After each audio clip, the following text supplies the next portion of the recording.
बिस्मिल्लाहिर्रहमानिर्रहीम। अस्सलाम वालेकुम प्यारे बच्चों, खुश आमदीद। उम्मीद करती हूँ आप सब खैरियत से होंगे। मैं हूँ आपकी टीचर आमना अमाद।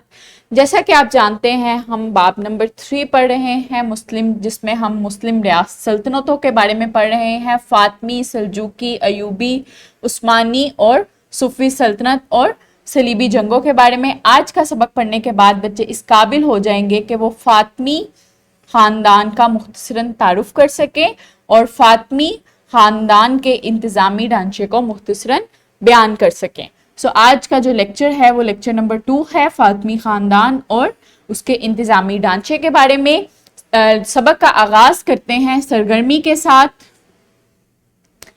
ये जो नक्शा आपको स्क्रीन पर नजर आ रहा है, उसमें ये जो ग्रीन एरिया है ये फातमी खानदान के अंडर था। फातमी खानदान ने इस जो ग्रीन एरिया है, यहाँ पे जो इलाके थे वहां पे हुकूमत की थी।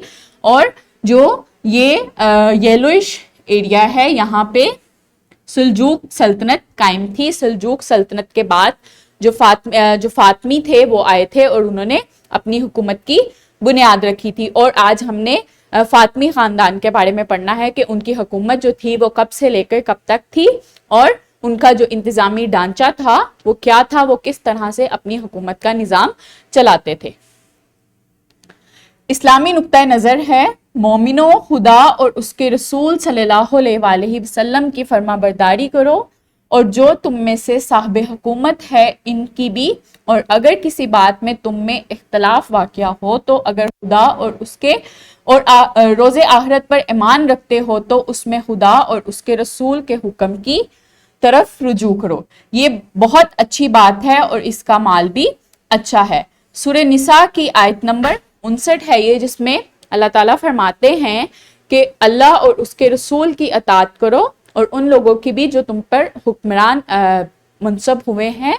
और अगर हुक्मरान के साथ तुम्हारा किसी बात पे इख्तलाफ आता है तो तुम अल्लाह और उसके रसूल के बताए हुए असूलों पर अमल करो, क्योंकि ये अच्छी बात है, ये एक अच्छा अमल है और इसका अजर है। फातमी खानदान जो था वो दौरे आखिरी अरब जो खिलाफत था, जो अरब में हुकूमत थी उसका आखिरी दौर था और आखिरी खानदान था जो 10वीं से 12वीं सदी ईस्वी तक कायम रहा।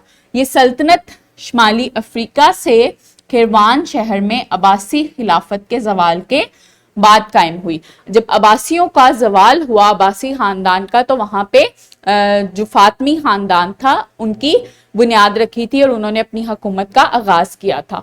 खिलाफत जो थी वो बहिरा अहमर के मशरिक से मगरिब तक और बहरे ओकियानूस जो शुमाली अफ्रीका का एक वसी इलाका है वहां तक फैली हुई थी। अब्बासियों के बरअक्स उन्होंने बगदाद को अपना दारुल हुकूमत बनाया था। चूंकि हम जानते हैं कि जो अब्बासी खानदान था उनका जो पहला दौर था वो उन्होंने इराक के इलाके खूफा में शुरू किया था अपनी हुकूमत का आगाज, और उन्होंने वहां पे एक शहर की बुनियाद रखी थी जो कि बगदाद के नाम से थी और उन्होंने बगदाद को अपना दारुल हुकूमत बनाया था। लेकिन उनके बरअक्स फातमियों ने 969 में मिस्र पर कब्जा करने के बाद काहरा, मिस्र के जो इलाका था काहरा, उसको अपना दारुल हुकूमत मुंतहिब किया था, जिसके बाद काहरा सकाफती और तजारती लिहाज से इस्लामी दुनिया का एक अहम मरकज बन गया। चूंकि उन्होंने काहरा को अपना दारुल हुकूमत बनाया था, इसलिए काहरा जो था वो इस्लामी दुनिया में सकाफती और तजारती लिहाज से एक अहम मरकज बन गया था, क्योंकि उनकी सकाफत जो थी उन्होंने अपने दारुल हुकूमत से शुरू की थी और जो भी तजारती जो अहम इकदामात होते थे वो अपने दारुल हुकूमत में ही करते थे, इसीलिए वो इस्लामी दुनिया का एक अहम मरकज बन गया था। ये जो ग्रीन एरिया है वहां पे इन इलाकों पे फातमी खानदान ने अपनी हुकूमत की थी, जो कि दमिश्क, मदीना और मक्का जैसे जो इलाके थे वहां पे जो फातमी खानदान थे उन्होंने अपनी हुकूमत की थी। फातमी खिलाफत 11वीं सदी के आखिरी दौर और 12वीं सदी के अवाइल में तेजी से जवाल पजीर हुई। जवाल पजीर क्यों हुई? अंदरूनी मुश्किलात के अलावा 1070 की दहाई में शाम में सल्जूक तुर्कों के कब्जे ने खिलाफत फातमिया को कमजोर कर दिया। इनकी अंदरूनी मुश्किलात इनके जवाल की वजह बनी और جو 1070 میں جب سلجوق جو خاندان تھا، سلجوق جو ترک تھے، انہوں نے ان کی جو خلافت تھی اس پر قبضہ کرنا شروع کر دیا تھا، تو اس وجہ سے ان کی زوال کی وجہ بنی تھی۔ 1171 عیسوی میں صلاح الدین ایوبی نے فاطمی خاندان کی حکمرانی کو ختم کرتے ہوئے خود کو عباسی خاندان کا خلیفہ قرار دیا، اور اس طرح عباسیوں کی مصر اور شمالی افریقہ پر حکومت کا آغاز ہوا۔ جو عباسی خاندان کا دوسرا دور تھا، جو انہوں نے مصر میں اپنا دوسرا دور شروع کیا تھا اپنی خلافت کا، وہ فاطمی خاندان کے زوال کے بعد شروع ہوا تھا۔ انہوں نے فاطمی خاندان کی حکومت جو تھی مصر سے ختم کی تھی، اور وہاں پہ اپنی جو دور تھی صلاح الدین ایوبی جو تھا، اس نے فاطمی خاندان کو ختم کر کے وہاں پہ عباسی خاندان کی حکومت جو تھی اس کو دوبارہ سے شروع کیا تھا۔ جو انتظامی ڈھانچہ تھا فاطمی خاندان کا، جس کے اکارڈنگ وہ اپنی حکومت کا نظام چلاتے تھے، اس میں ایک خلیفہ ہوتا تھا جو کہ امام کہلاتا تھا، اس کے بعد افسران اور اعلیٰ سرکاری اہلکار ہوتے تھے جو مختلف عہدوں پر فائز تھے اور اپنے مختلف جو ان کی ڈیوٹیز ہوتی تھی ان کو فالو کرتے تھے۔ اشرافیہ اور تاجر تھے، اشرافیہ جو امیر تھے اس وقت کے وہ تھے، اور تاجر تھے جو تجارت کرتے تھے۔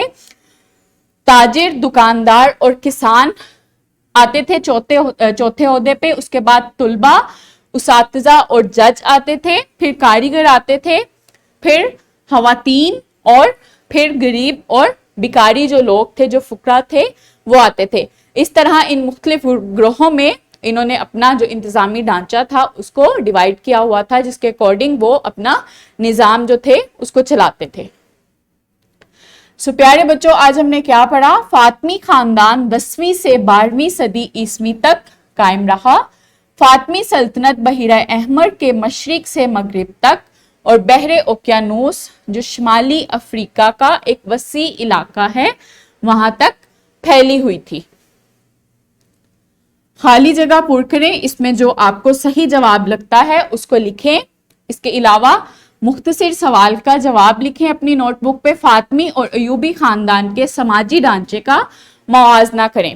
فاطمی خاندان کا آپ نے ڈھانچہ لکھنا ہے، جو اس کا خاکہ ہے وہ بنانا ہے آپ نے اپنی نوٹ بک پہ، اور اپنے ٹیچرز کو چیک کروانا ہے۔ امید کرتی ہوں آپ کو آج کا سبق اچھے سے سمجھ آیا ہوگا۔ ملتے ہیں اگلے سبق میں، اپنا بہت خیال رکھیے گا۔ بہت شکریہ، اللہ حافظ۔